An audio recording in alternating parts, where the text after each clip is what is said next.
s'épargne, on a ezali petit à petit, on a oyeba réellement vision pour le Et ce matin, je sais réellement que non, pour comprendre, moi, petite introduction. D'abord, il y a vision, il y a église. Et maintenant, nous nous parlons de la sainteté. Parce que c'est la Bible. On dit au Pessahao.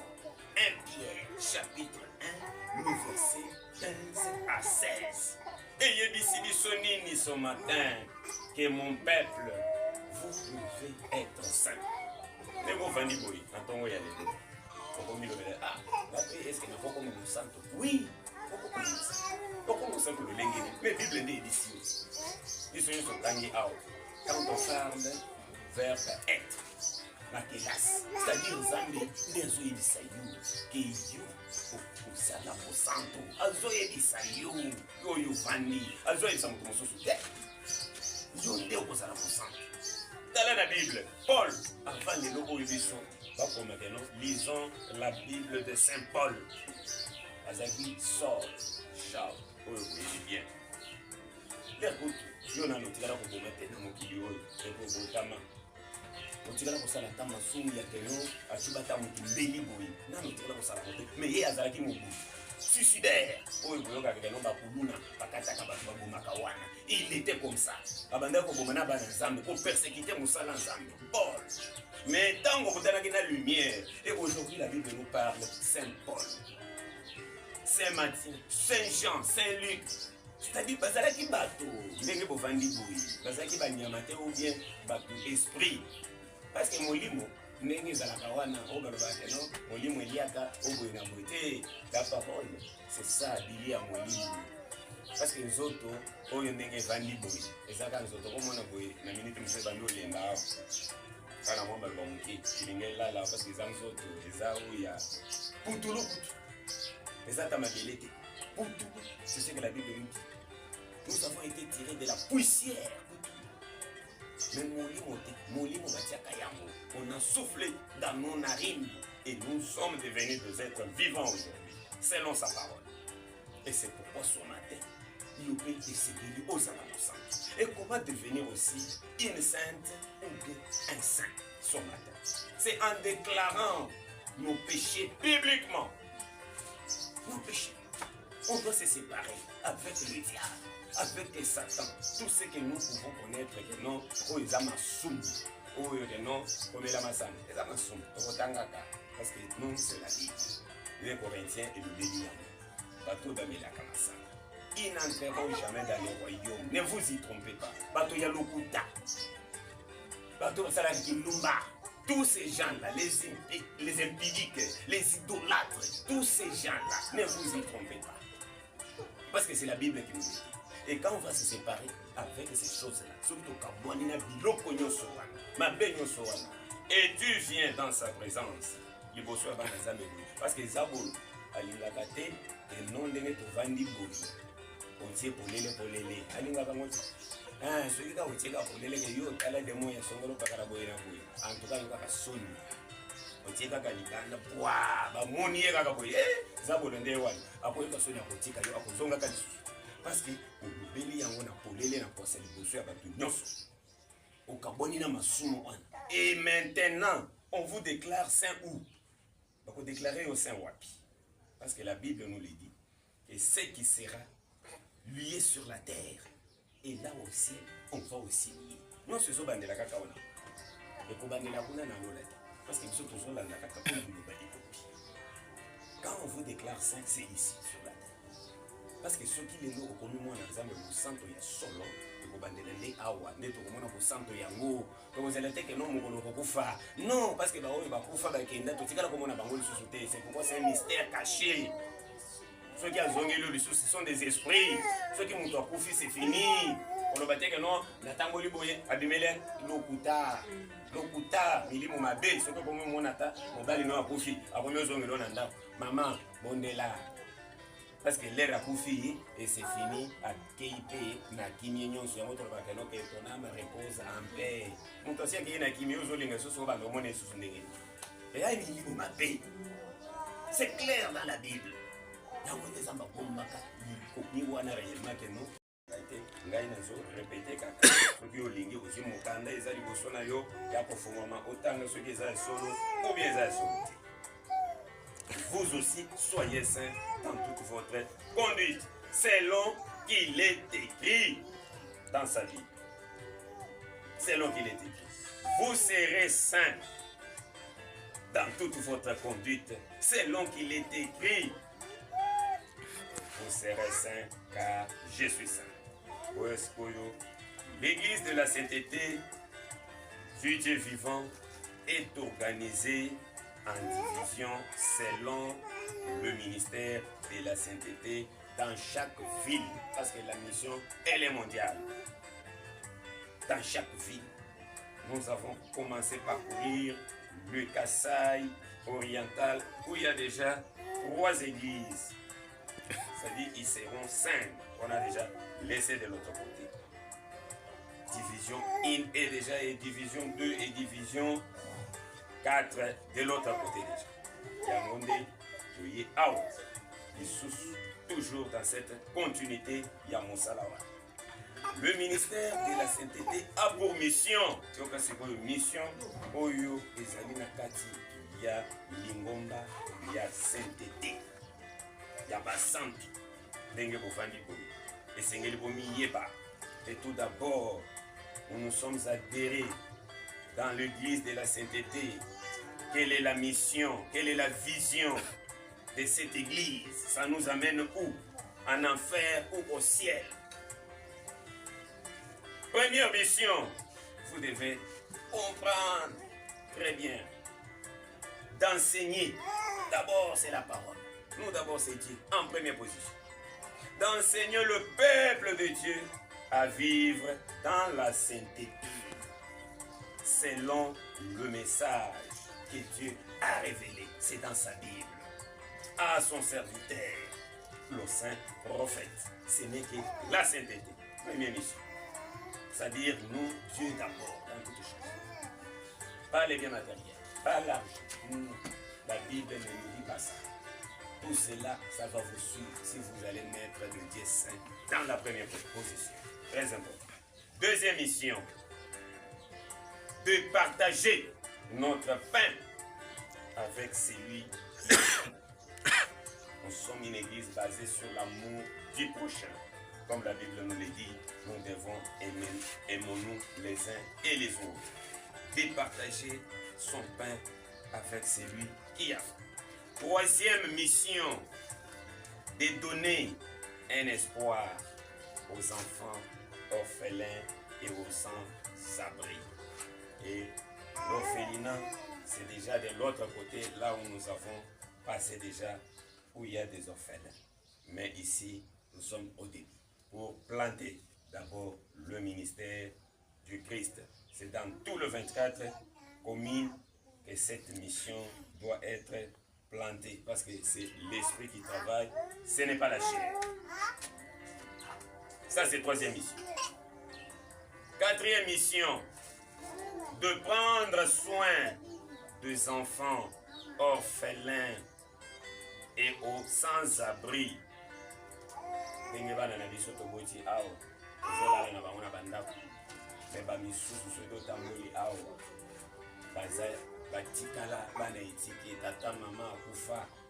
Mais le ministère de la sainteté,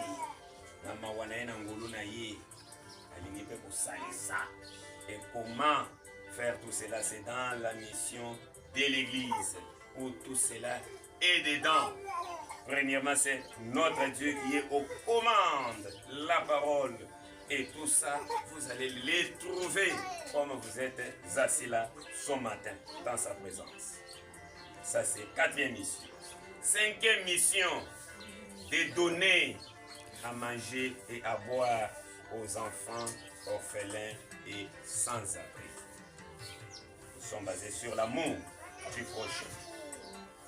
Sixième mission, d'accueillir et de donner un abri aux enfants orphelins et sans-abri. Septième mission, de donner le vêtement et aux enfants orphelins et sans-abri, d'aider le peuple de Dieu. Voilà la mission de notre Église qui est le mystère de la sainteté.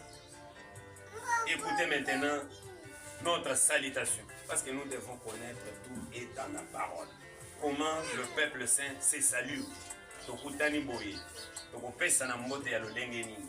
Bino moko boyebi, ba misusu soki bakutani. Alléluia. Ainsi vous connaissez beaucoup de salutations. Mais nous marchons qu'avec la Bible. La salutation de l'Église et la sainteté du Dieu vivant.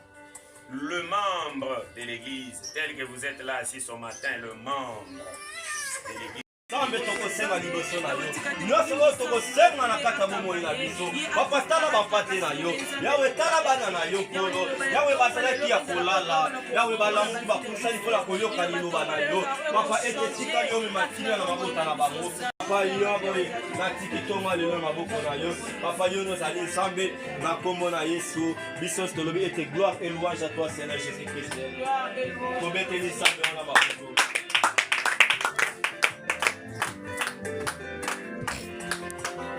Amen, amen. Nzambe apambola biso.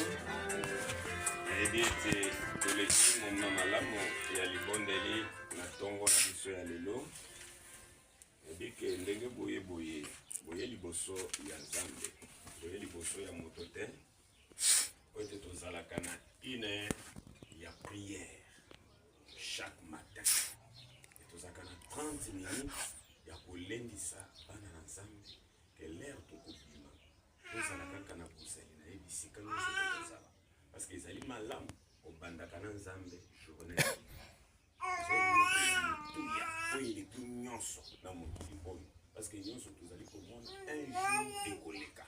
Mais liloba oyo ya petit kala c'est quoi c'est? C'est dit que ils sont des tous allés boyer, tous allés ba missionnaire. Oyo Nzambe atindi na liloba na ye. Ezali ya biso te, mais ezali ya yenkolo Yesu Nzambe na biso oyo apesi yango.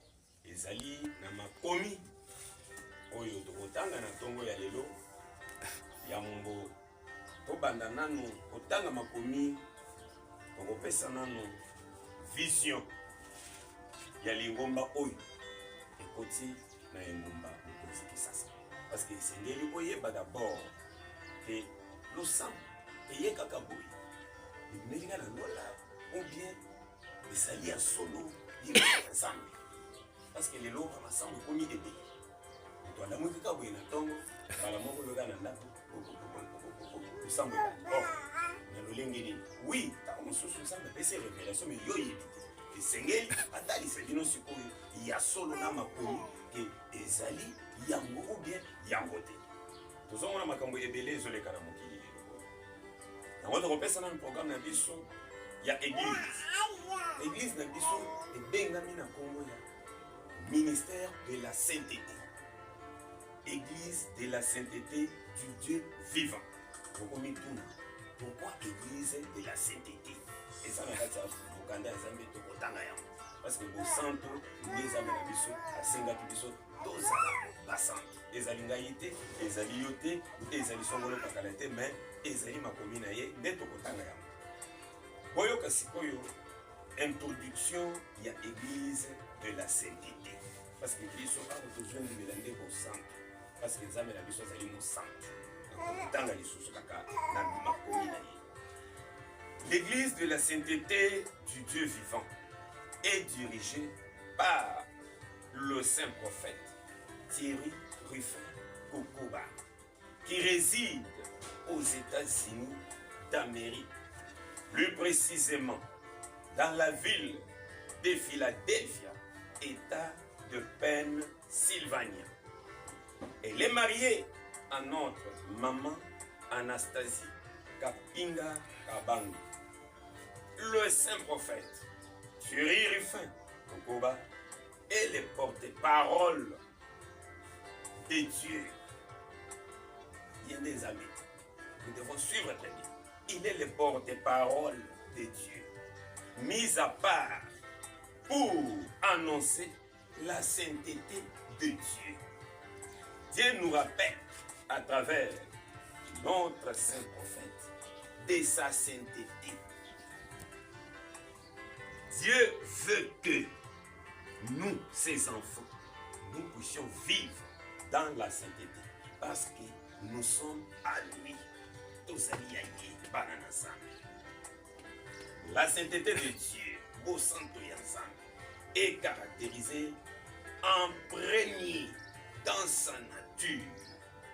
Dieu nous avait choisis en Christ pour être de saints, comme la Bible nous le dit. Dans l'épître d'Éphésiens, chapitre 1, le verset 4. En Jésus-Christ, bien avant de poser la fondation du monde, Dieu nous avait choisis pour que nous soyons saints et sans reproche devant lui.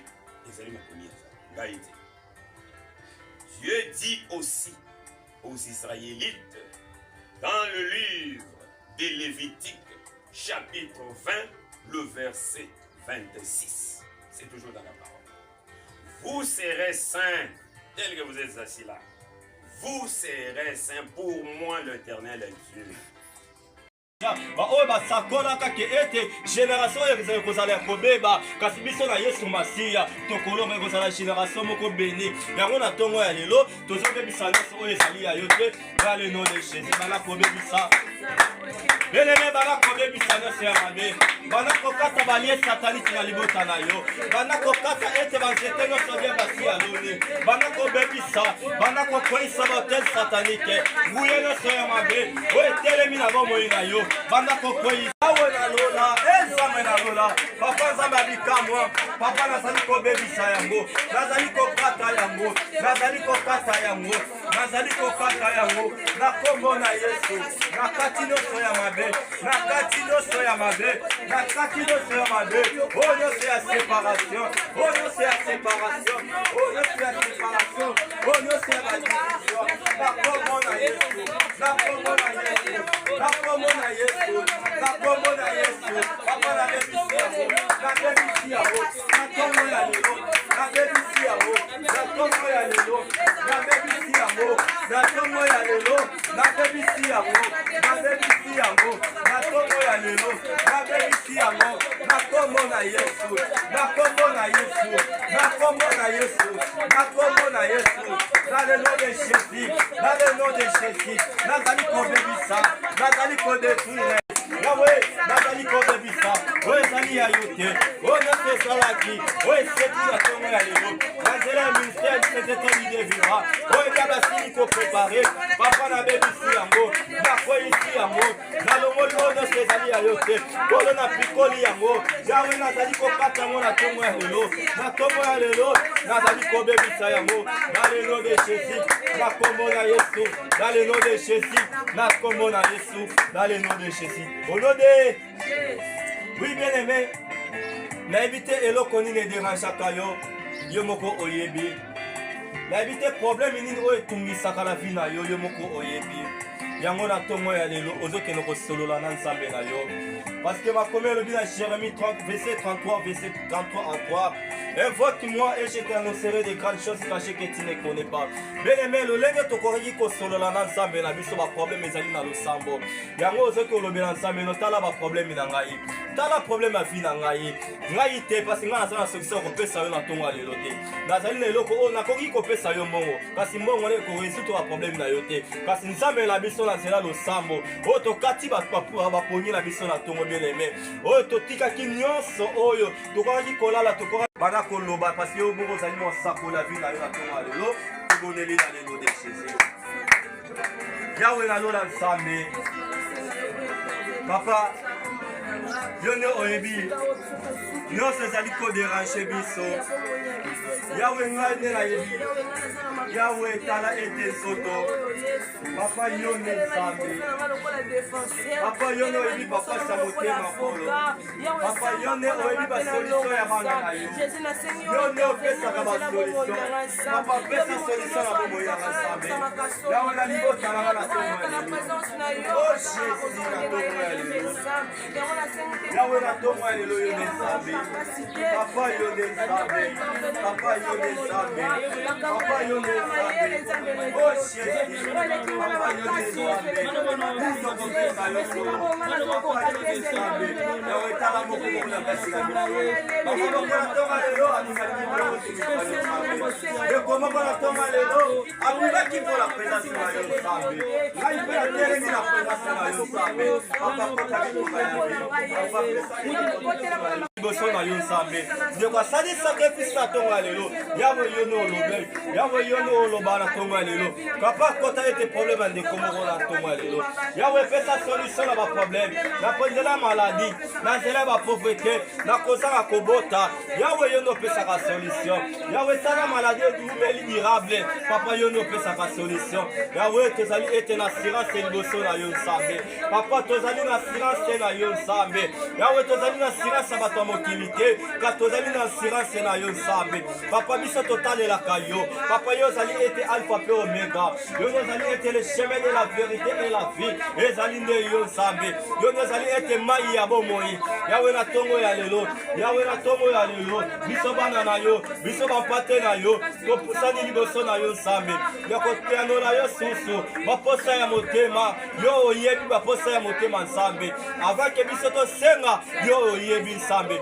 na ntongo ya lelo sani ya présence na yo na ntongo ya lelo kota likama ya ndeko moko oyo azali kotraverse bamoment difficile kota baproblème ya ndeko moko oyo azali na mbeto hôpitale oyo azali koluka ete soutien ya kobima na prison yawe kota likambo na ye na ntongo ya lelo yawe kota likambo ya moto na moto yawe bandeko bazali kovoyage yawe yo nde bakoakompagne bango na ntongo ya lelo construire maintenant ensemble cette arche de Noé pour tous à la Elongo. Et chez nous, nous sommes bien organisés. Nous sommes très bien organisés dans ce message, selon la parole, parce que Dieu nous dit qu'il est un Dieu d'ordre, pas de désordre chez nous. Nous sommes bien organisés. Ceux qui battent au secrétaire, aux salam salam secrétaire dans le message. Ceux qui battent au caissier, aux salam salam caissier. Ceux qui battent au trésorier, aux salam salam trésorier. Ceux qui battent au dirigeant en prière, aux salam dirigeant en prière. Si tu es le pasteur, tu es là que pour la parole. Chez nous, tout est organisé. Battu au conseiller, aux salam pour les conseils de l'église. Et nous voulons construire maintenant cette église ensemble. Et nous voulons réellement que les gens puissent être là. Parce que je vais laisser une groupe de gens qui doivent être déjà nommés tout pour que tout soit maintenant sur les places. Parce que nous sommes en train d'avancer. À Brazza, on nous attend déjà. À Pointe-Noire, mais moi seul, j'irai partout là-bas. Si je n'ai pas une force derrière, et je peux dire que non, des autres, ils peuvent venir, aller accompagner en Angola, accompagner là-bas, accompagner là-bas, Pointe-Noire, partout là en Angola où on ne nous attend pas. Nous allons véhiculer avec ces messages comme c'est à travers vous que vous aurez encore les autres à aller aussi parler. Et vous allez que quand na bino ndé balobala no kabaka pe lisolo oyoki balobeli koto ke no yoka sango malamu yango yé ezaka na mokanda nzambe tala bolamu ya nzambe tala makambo ezali yango yo soki to simbani biso nyonso la main dans la main pour cette œuvre, pour cette parole. Vous allez voir que non, notre Dieu, il est fidèle pour répondre à tous vos besoins. Parce qu'il est redevable à personne. Ça, c'est la chose à nous. Ah, bisonde tout ça na banyongo. Yaye et belé. Parce que l'air nous s'attend beaucoup mais c'est beaucoup mais ça va être. L'air nous s'attend beaucoup c'est merci à femme, tout ça va être. Bisonde tout ça banyongo belé. Mais yé, asala musala nyonso kokisa. Una na ngomba golgo. Anzala nyongo beaucoup. Muto ko bateke nzamba tikala nyongo. Azali. Bisonde tout ça nyongo. Parce que chaque fois deux fois bazo benga biso to yata liboso na ye ko to kumisa kaka ya pamba boy. To pese merci to yata. Pour le bagage, nous salons. Pour le bagage, nous avons pressé. Pressé, on va voir. Pressé, on va voir. Bando, banda, on va bon. Bon, on va tout le monde. Et là, nous sommes les bisous, tout le monde réellement que non, oui, nous allons voir Bill Gates. Nous allons voir Bill Gates. Et non, les lots bandits pour Kaba. Du 1er jusqu'au 30. Et nous autres, Kabila Kakaba. Nous autres, Kabila Kakaba. Tout le monde a voté. Mais tout le monde a des fois Kabigno. Il y a les laka. Mais il y a un tongo ya lelo na banzi ke oyoki liloba oyo oyo bakoli réellement et to vanda to solo pour liloba oyo bomeka constituer ensemble et bon comprendre vision donc les âmes mondiales. Vous serez le bienvenu. C'est la parole du Seigneur. Chez nous, tout est clair. Tout sololi à l'aise, pour l'élé, pour l'élé. On est là pour répondre à toutes questions. Alors, de l'autre côté, il y a tout bon financier. Et non, l'air au côté boye, on va nous dire, mon imayo, les attaques au béni, ou de tambour à Kanango, moi, il faut pas pour la Kanango. Tout ça, il est là. Et belé tout le monde a somba eh prophète songolo pa kala zote ka wi donction et songolo pa kala boy na boy tout ça les âmes kambo ko tout le monde mais l'histoire c'est la parole dans une première position Dieu d'abord et le reste ça va venir et ça va vous suivre. C'est très important ce matin. Je vous dis merci beaucoup et pour clôturer c'est pour une prière de notre Père ezaka na mukanda nzambe parce que tout ce que nous faisons est toujours dans sa parole. Matthieu, le chapitre 6, le verset 9. L'air ngai, nakopesa libondeli, bino bokobanda kozongisa nsima na ngai.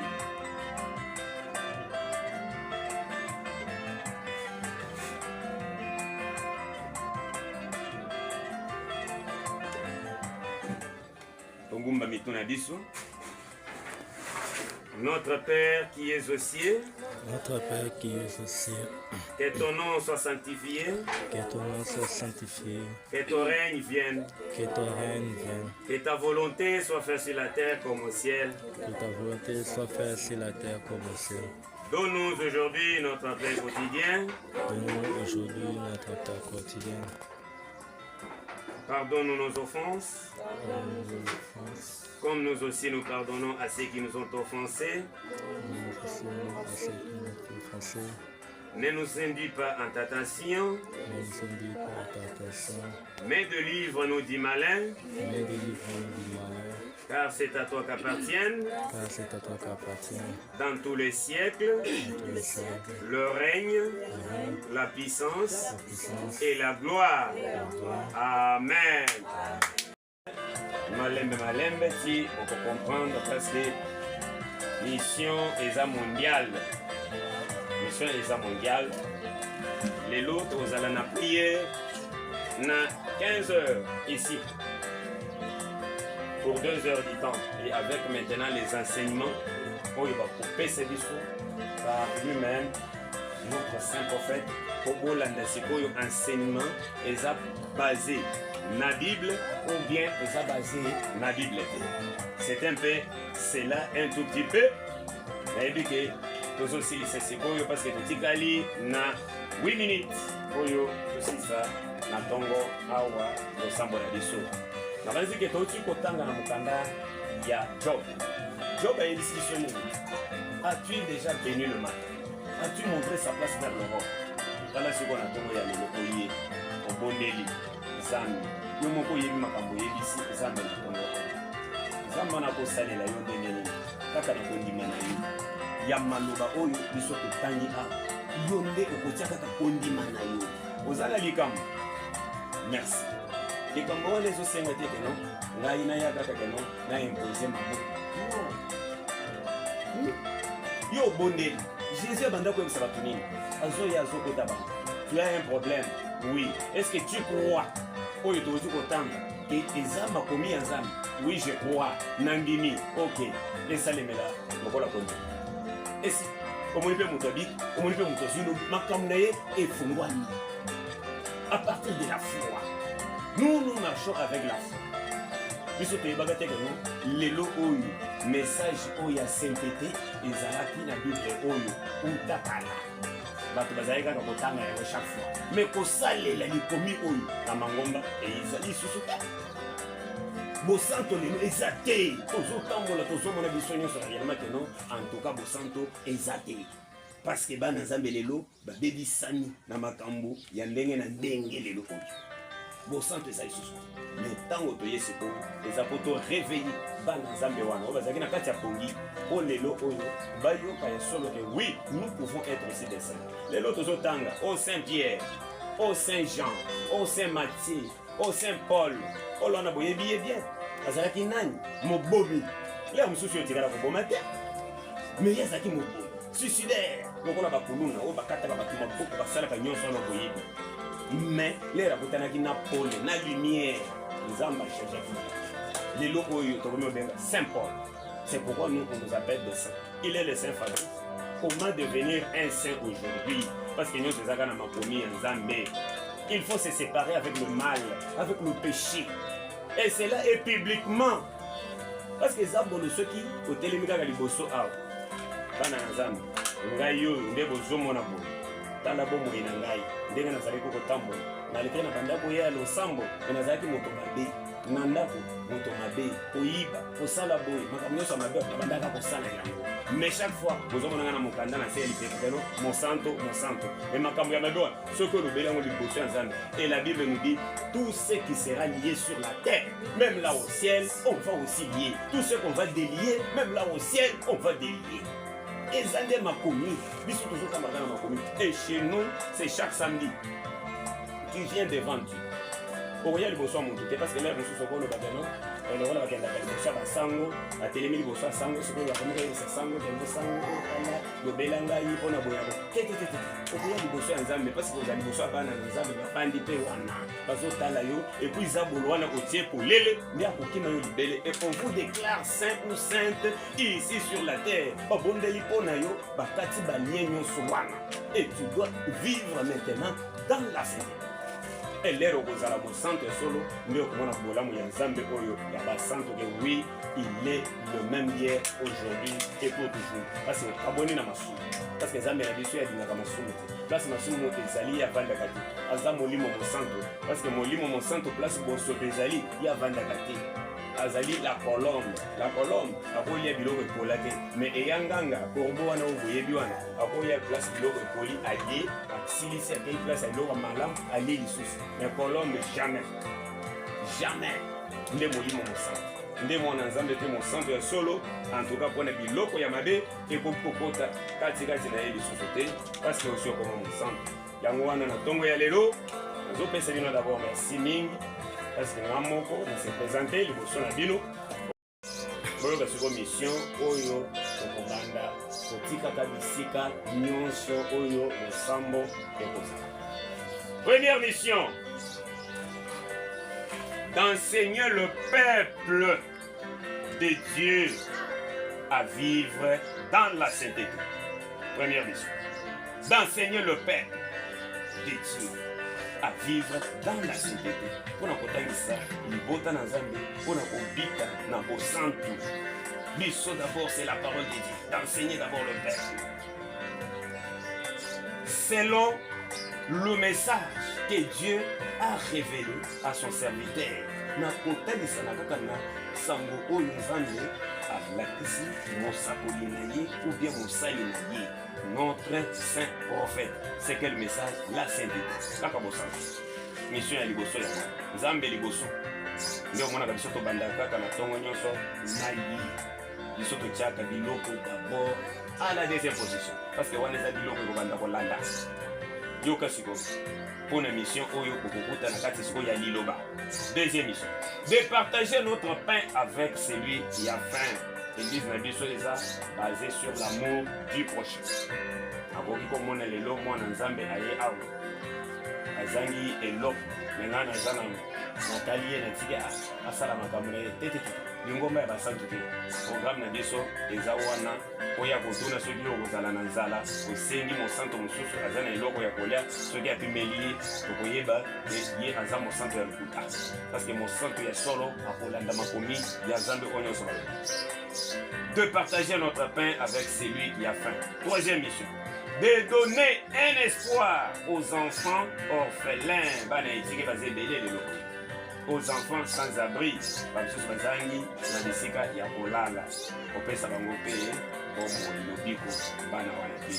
bazape bato kaka lokola biso nyonso babotaka mpe tozalaka bana lelo mpe tokoli. Ces enfants-là, le ministère de la sainteté, il les encadre parce que ici tozala déjà na mboka ya Kasai orphelinat oyo bazobatela bango kuna. Ici nous sommes au début.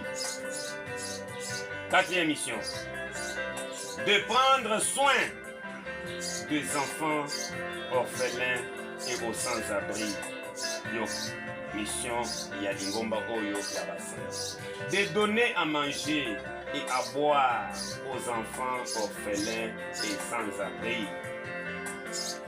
C'est clair la mission. Sixième mission, d'accueillir et de donner un abri aux enfants orphelins et aux sans-abri. Oyo ezanzambe nde ayena mawa na ye na bolingo na ye. Parce que c'est dans le ministère où tout ceci est dedans. Septième mission est la fin de donner les vêtements aux enfants orphelins et sans-abri. Salawana ezana kati ya Lingomba ya Basanga. Yoka sikoyo mbote na biso oyo topesanaka parce que boyebi lelo oyo baglize ebele bato baza na mbote na bango oyo bakuna alleluya alleluya kuna ata uti osala kindumba Nzambe apambola yo otobela masanga Nzambe apambola yo akopambola na masanga na yo nyonso mabe wana ozo respoke Nzambe apambola yo boye na boye yoka sikoyo mbote na biso parce que ezaka na mukanda Nzambe. La salutation de l'église de la sainteté du Dieu vivant est comment? Moi maintenant je vais vous saluer et vous allez répondre parce que le membre de l'église de la sainteté ont pour salutation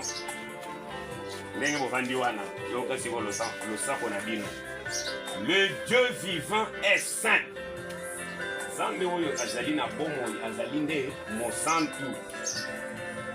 Nous devons être saints dans toute notre conduite. 1 Pierre. Nous devons être saints dans toute notre conduite. Le sac qu'on a dit, c'est ça,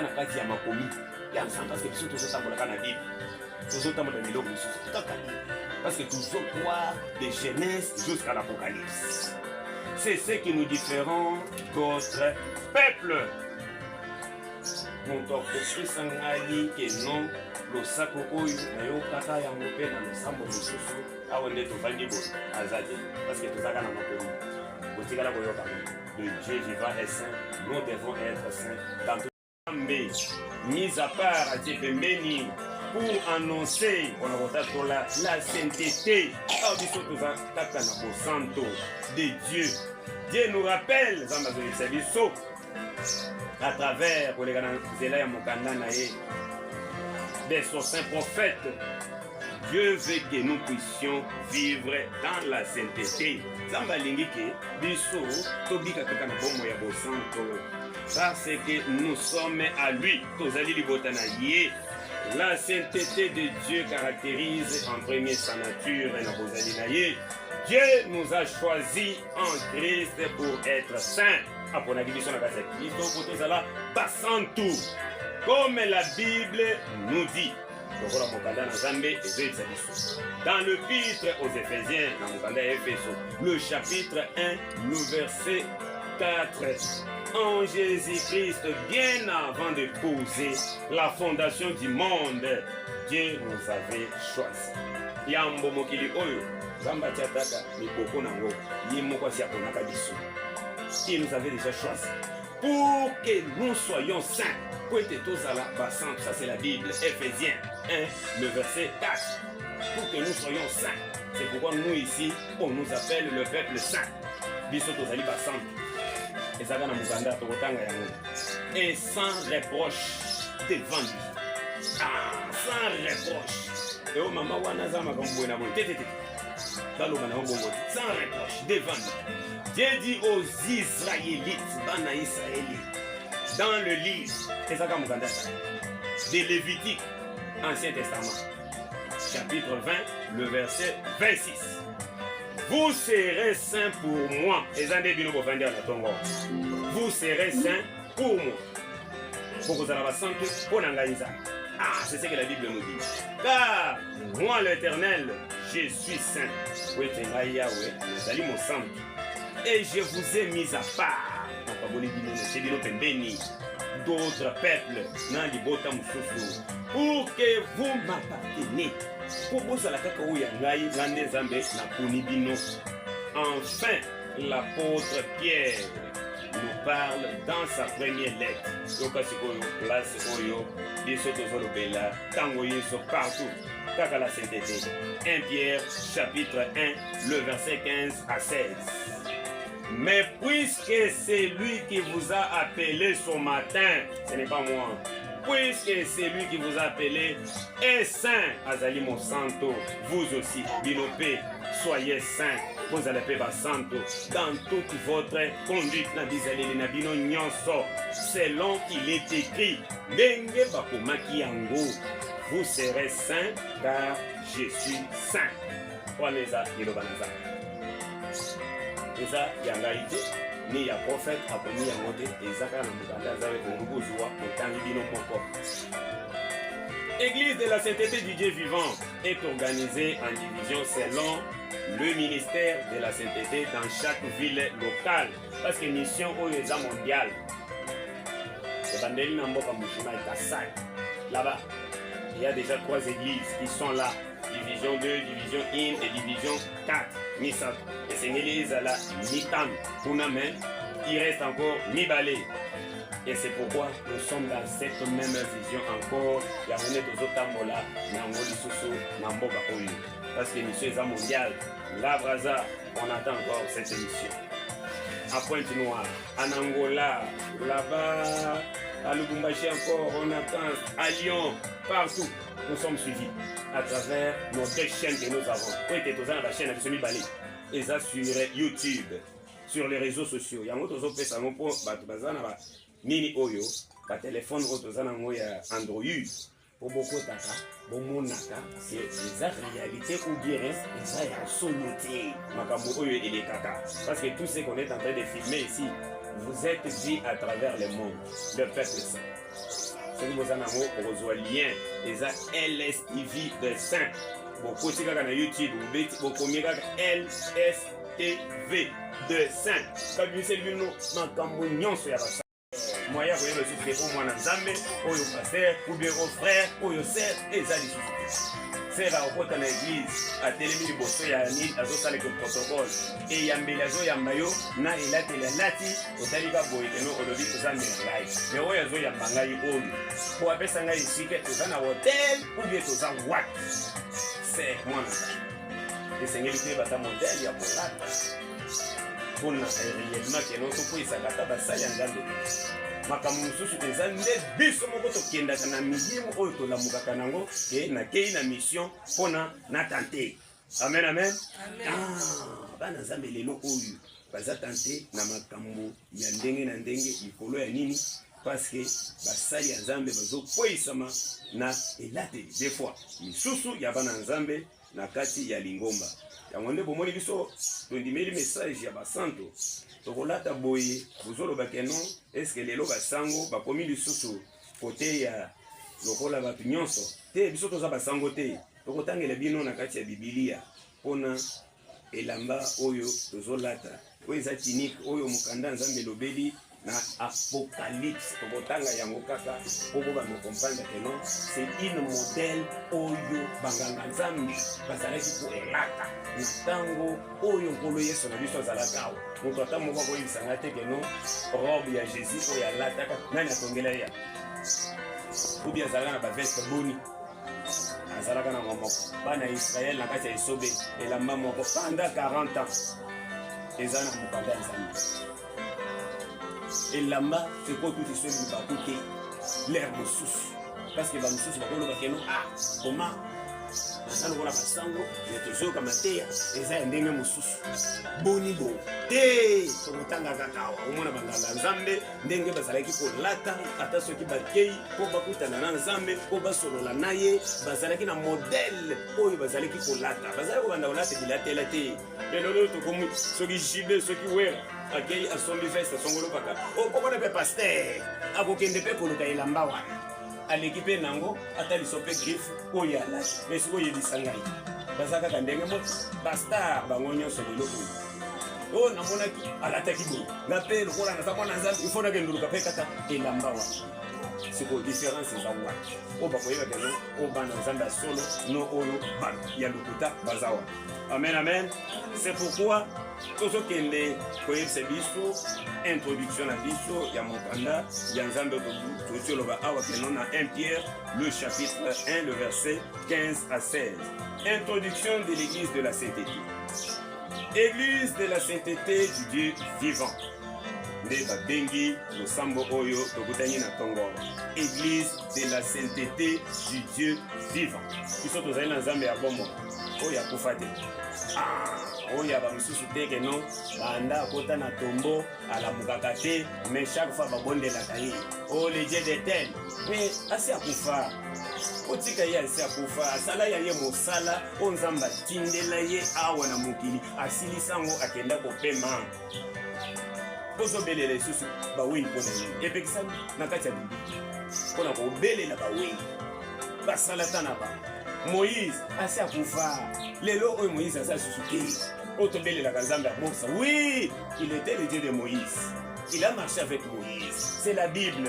Mais pour nini lelo yo za na bomo pour nini bakobelela nzambe na ote zamba marachel parce que Dieu est vivant au salate bamona te makabonge oui ya solo babeleli nzambe na asali mais yo zolinga ko wele nzambe oyo abatu basi bakufa te biso awa nzambe na biso azali nzambe na bomo zana makambu oyena ngoli boso na ye omoni nzambe oyo ya bomo wana sur place kaka na liloba na ye na mai te na mafuta songolo pakala te o mouchoir o nzete boye na boye kaka na liloba na ye parce qu'il est dans sa parole. Mon peuple périt par manque de connaissance de la parole. Libota na ngai zali kokufa parce que liloba bayebi yango te parce que bazokosa bana nzambe ebele bazotangela bango liloba te nyonso ezaka na liloba. Question réponse na kati ya liloba. L'église de la sainteté du Dieu vivant est dirigée par le saint prophète Thierry Réfin Kokoba qui réside aux États-Unis d'Amérique. Azali mwana mboka malgré il réside aux États-Unis d'Amérique. Plus précisément dans la ville de Philadelphia, État de Pennsylvanie. Est marié à Balapé, à notre maman, la sainte Anastasie Kapinga Abambi. On va dire que non, l'air de sous ce boulot du tangi que non, Azana États-Unis, des mondele wana, ou ya boyena boy. Lokola yo nzambe lelo ako révéler au liloba otamboli pe nango pe nzambe a confirmer yango parce que eza liloba na ye. À notre maman Anastasie Kapinga. Oh, depuis que tu existes, as-tu commandé au matin? Depuis. Tu as déjà commandé le matin, ça c'est la Bible. As-tu déjà commandé le matin? As-tu montré sa place? Alors, est-ce que on t'y là? Pour la qui se tongo, pour la moula de pour la moula de pour monde. Nous tongo ya lelo, nazo la félicita na yo parce que ngana kombi. Dès ma commune des hommes. Donc, as-tu commandé le matin? Oye na tongo ya lelo, mabanzi ke mbonde. Mabondeli na yo, il faut déroutir kondi. Na mabondeli na yo. Parce que l'air mususu, opozo kondima na yo, otiaki yango na mwana na yo. Et l'air mwana ngaza na poto, soki na bondeli boye, na mekisi ko benga. Au moment que non, maman qui est bisika tel ou soit comment quelque chose après ça. Quoi mais ça il y a côté là. Mais zamba zo yebisa dans ma commune. Depuis que toi tu existes dans ce monde. Est-ce que aussi la mukaka boye que non mukolo ya lelo tala ndenge na zo la kisayo. Omoni ko bimana ngai. Tala na kusobo, na kusobo parce que ezama commune. Au bandi ko commander journée na yo. Atana wezi lero kokende keno ozote ata baninga bazoteka te o balobi ke mikolo makambo ezo simba te mais ya yo te parce que yo bandi na nzambe comment ya yo ko simba yo bandi na nzambe ofongoli journée na yo na nzambe ozobima awa papa azokende mosala mpo nini papa azwa te na mosala il faut azwa parce que ake kosala ake koyiba te mama abimi ake wenze ake koyiba te kosoke te akei kolukela bana parce que yebi keno naza na libota na tiki yango amen amen yango na ntongo ya lelo yebaka ke chaque fois quand tu te lèves olamuki na ndako na yo banda kokomande mokolo na yo banda kokomande bana na yo na mokolo yango keno ata bakozala na kelasi place bango bakozala elonga na yo ezalaka na bango parce que ozokomande nzambe nde moto apesi yo mbifo wana na liloba na ye parce que moko olobi aza nsima maloba na ye mpona kobikisa yo eza ya biso te maloba eza ya nzambe biso tozorepete kaka maloba na ye parce que ye nde moto apesi yango alobi keno bobakisa te bolongola te biso toza eloko kolongela toza eloko kobakisa te oyo nyonso biso tokolobela bino eza kaka oyo euti epai yango na ntongo ya lelo avant tokoba na likomi na biso oyo touti kotanga oza na kati kaka ya réellement lokola eza lingomba oyo ya sika euti koya na mboka mokonzi Kisasa esengeli réellement boyeba na origine ya liloba ya nzambe oyo tozali bango parce que tozaka na mokanda ya nzambe oyo nyonso tokotanga awa tokozwa verse kaka awa parce que eza ya biso eza ya nzambe yango losambo nyonso esengeli koyeba liloke no baeglize ekoma ebele basakoli bakoma ebele bapaster bakoma ebele bamosusu baza na bawenze azotangolanga mwa kitunga na ye asilisi koteya atie wana opesi ye mabonzi akamati akei oyebi keno ekei wapi ekei wapi place opeseli ye wana na katikati ya wenzi boyebi dabord bamilimo nini ezala na kati ya wenzi bawenzi oyo bozomona parce que soki bafongoli o miso ya molimo obanda otala makambo mosusu oyo elekaka kuna okoyeba te okokama yo moto parce que miso ya bomoto lere mosusu omoni aye wana otei malamu atei biso amata kende lelo makambo ekoma ete me bible eyebisi biso nini mpona kopesa makambo amene dans la maison du trésor na kati ya ndako ya nzambe. Dans la maison du trésor, les dîmes et les offrandes. C'est Malachie qui nous dit 3:8. Soyo pesele na wenzi. Losambo na yeza wapi. Amen, amen. Esengeli boyeba origine ya losambo d'abord oyo bondimi na tongo ya lelo bovanda. Ministère de la sainteté. Et vous tirez la Bible. Eza na mokanda ya 1 Pierre chapitre 1 le verset 15 à 16. Okanda okomaka yango bobolo bateke no batei bazopesa biso makomi oyo ezalaka na Biblia te. Les places losambo et ministère de la sainteté. Puisque celui qui vous a appelé, il est saint.